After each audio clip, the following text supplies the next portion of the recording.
Yeah. Well, first of all, it's Veterans Day. It's a special day. That's where I was really, really pleased with our turnout. I don't know if we honored our veterans, but from all of our team and our program, I think it's just a special day.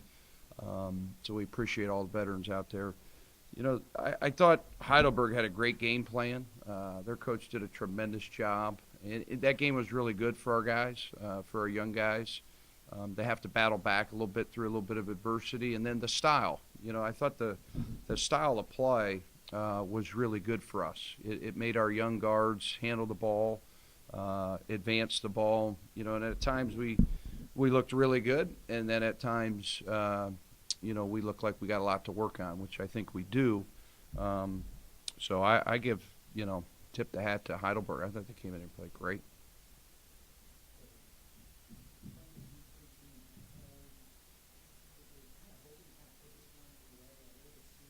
Yeah, you know what happens. I think in these games, I think our players want to get up 20-0 in the first minute, and you can't do that.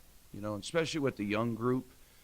Now they'll have a better appreciation because same thing happened last year with Westminster, and I respect all levels: Division One, Two, Three, NAI. There's great players, great teams at all levels. We have one on our team that played Division Three from Westminster in Cameron Kane, and he works his tail off, and he comes in and is a really good player every day. And he had 30 on us last year in here. So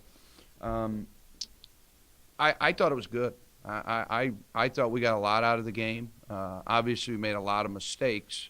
We were playing fast. They were playing fast. I thought both teams had a lot of breakdowns. But I think we got better today from it.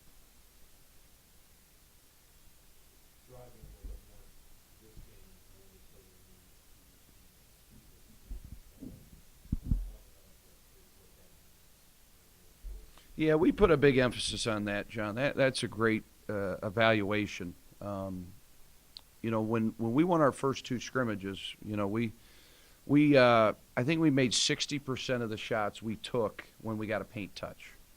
You're playing a freshman point guard, you got a backup freshman point guard, and you got a point guard that hasn't played in a year. So our paint touches haven't been as good as we'd like. So we put a big emphasis on that. Not only with those guys, but also our wings. I thought tonight those guys did a better job in the second half when they got down two and the game got tight.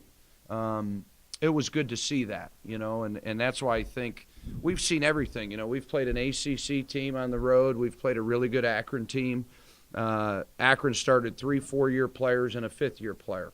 When we added the years up, it was 18-10.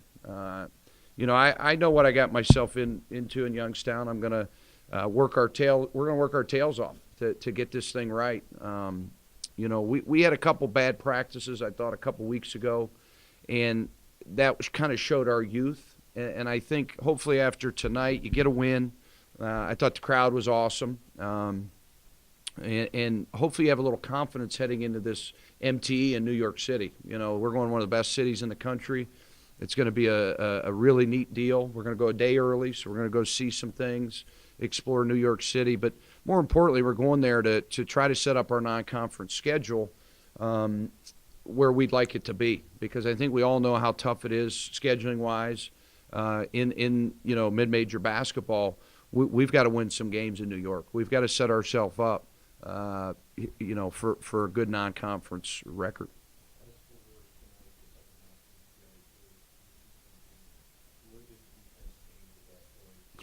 I kind of wanted them to figure it out. I wasn't real happy with the communication in the second half of Akron. It was we were up 8 early in the first half of Akron. We missed a couple one-on-ones, and then in the second half we got down about 6 or 8, and I thought our communication level wasn't very good.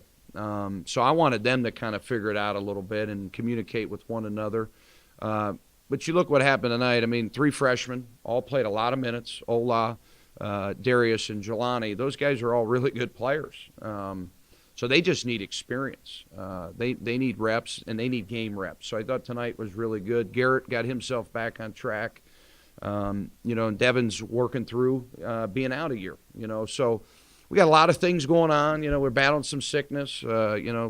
Rob Schmidt, our radio guy, I think he passed it to me yesterday. I was not feeling real well during the game, and Ola threw up in the locker room just now. So it's that time of year. It's Northeast Ohio. The weather's changing. We probably all got to get some rest and get ready for this, tournament Friday, Saturday, and Sunday.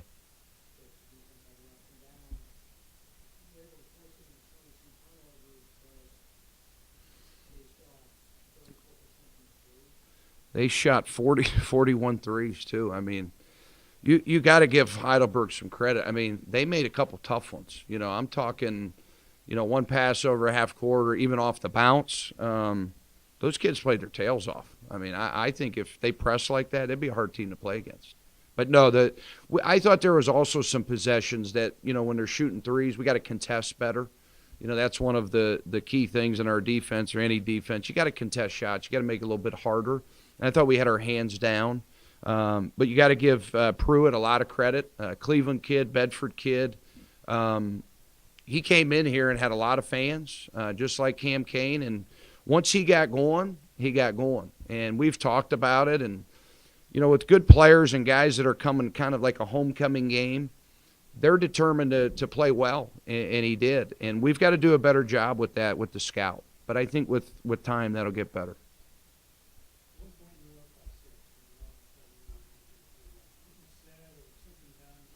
I didn't say a whole lot.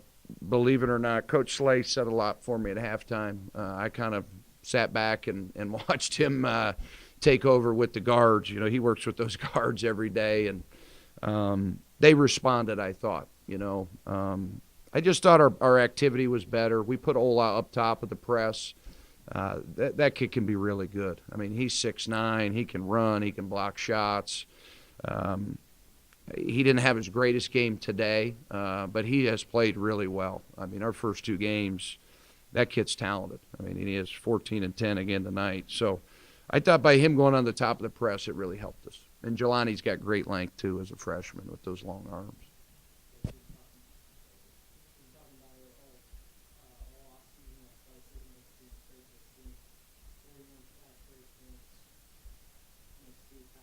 Yeah, we probably got to play faster, to be honest with you. Our practices haven't been long enough. That's one thing that I second-guessed myself a little bit the last couple weeks, with the young team. You're trying to go slow, you're trying to teach, but we've probably done a bad job of grinding on them a little bit. So we need to go longer in practice to get our wind a little bit better. We're still trying to figure this team out, to be honest with you. Anton Maxwell didn't play tonight. I really wanted to get him in there tonight, and he's a talented kid. He's 6'6", 6'7", but he turned his ankle yesterday in practice, and we thought he'd be ready to go today, and it swelled up on him. So I just think we're trying to get our lineups down still, in Game 3. But we have the ability to play a lot of guys. We got to get a little bit better with time and score and when we need to run a set and when we need to take a shot. And I think that'll come with some time. Oh, a month from now, we're going to be a lot better. Guys, I think this team will only get better and better. I think sometimes it'll look painful, like, what are we doing out there, like we saw today. But they're young kids, man. Like, I said, guys, like, just be sponges. Jason Slay's brother came in yesterday, Tamar Slay, played in the NBA for 3 years, played with the Nets and played with the Bobcats. He said, guys, you're all young guys. A lot of freshmen, a lot of second-year players. Just be sponges. I thought his message was absolutely awesome. He said nowadays with Twitter, everybody wants to score the ball. Like all these new guys that you bring into a program, they think they have to impact the game by scoring. You don't have to do that. You have to impact the game by being a good teammate, learning how to screen, learning how to defensive rebound. And if Tamar Slay, he was like the ultimate glue guy. And he talked to him about mindset, sitting on the bench, watching things. The speech couldn't have happened at a better time. Coming in yesterday after, losing 2 games and really losing the games, John, in the second half. When you felt like, man, you're right there at Pitt, you're right there with Akron, you make 10 threes in the first half, and then boom, all of a sudden you get blown out. And that's why I was kind of happy that we had to face a little adversity today. You always want, as a coach, you want to win by 20 or 30, but I think early in the year, in this game in particular, there was a lot of life lessons. There was a lot of adversity we had to overcome. And I think this team will be a lot better as we get experience.